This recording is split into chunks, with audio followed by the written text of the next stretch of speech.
Je m'appelle Clémence Demesmaeker, je suis actuellement en seconde année de BTS CPI. J'ai passé un bac STI2D, donc Sciences et Technologies du Développement Durable, spécialité e-tech, donc Innovation technologique et éco-conception. Pour moi, dans la continuité de ce bac, je voyais que le BTS CPI. En fait, c'était la conception de produits industriels, donc c'était tout ce qui était dessin assisté par ordinateur, conception de pièces mécaniques, calcul.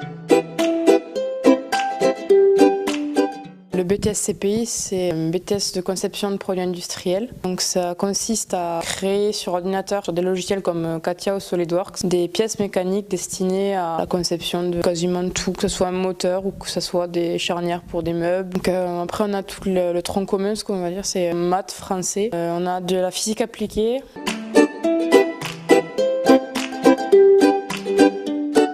Ce que je pensais à la base en intégrant le BTS CPI, c'était qu'on allait passer les 3/4 du temps en fait, sur un ordinateur à concevoir.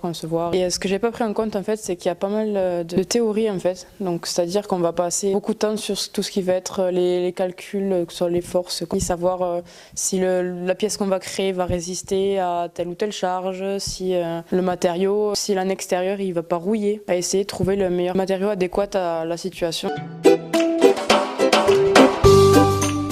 De base, j'aime beaucoup tout ce qui est milieu de la mécanique, chose qui est rare pour une fille d'ailleurs. Sachant que maintenant, il n'y a plus d'a priori sur le fait que des filles aillent dans des filières mécaniques ou industrielles.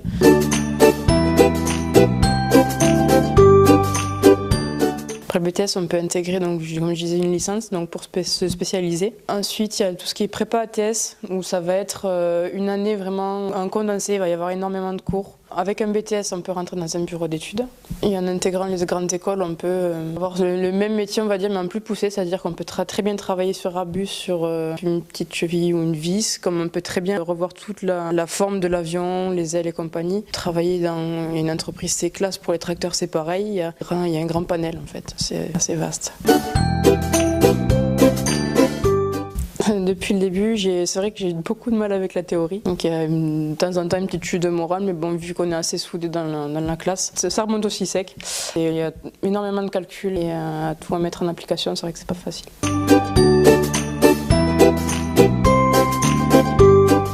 On reste assez soudés entre nous, donc quand il y a quelqu'un qui a besoin d'aide, il y en a forcément un qui va se débrouiller pour l'aider. Puis on est toujours encadré, il y a toujours un professeur qui est là pour nous conseiller. Si on a une question à nous poser, on va le voir, on lui demande et ils sont tous là pour nous accompagner.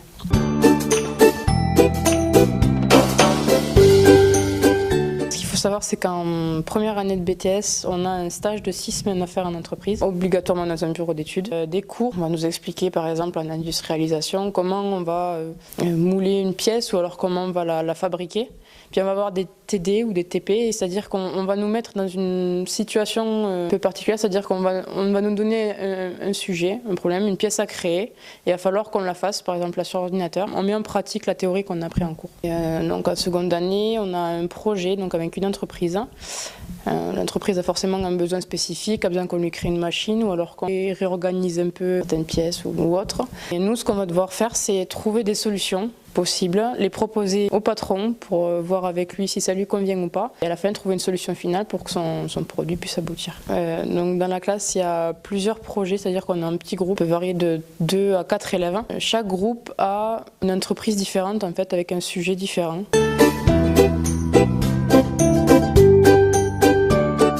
J'ai eu la chance d'intégrer pour mon stage une entreprise qui s'appelle Idelio. Cette entreprise travaille sur un projet de création de chaleur grâce au rayonnement solaire. Et la particularité de cette entreprise, c'est qu'elle le stocke aussi.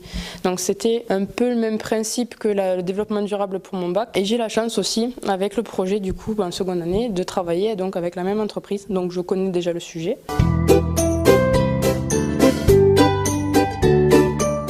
C'est vrai qu'il y a pas mal d'a priori sur les filles dans les filières techniques depuis des années. D'ailleurs, dans une classe de 20 élèves dans laquelle on est, il n'y en a que 2 filles. Donc c'est toujours un petit peu mal vu, mais on est moins enclin à dire que les filles, ça doit rester à la cuisine et les garçons à aller bricoler à droite à gauche.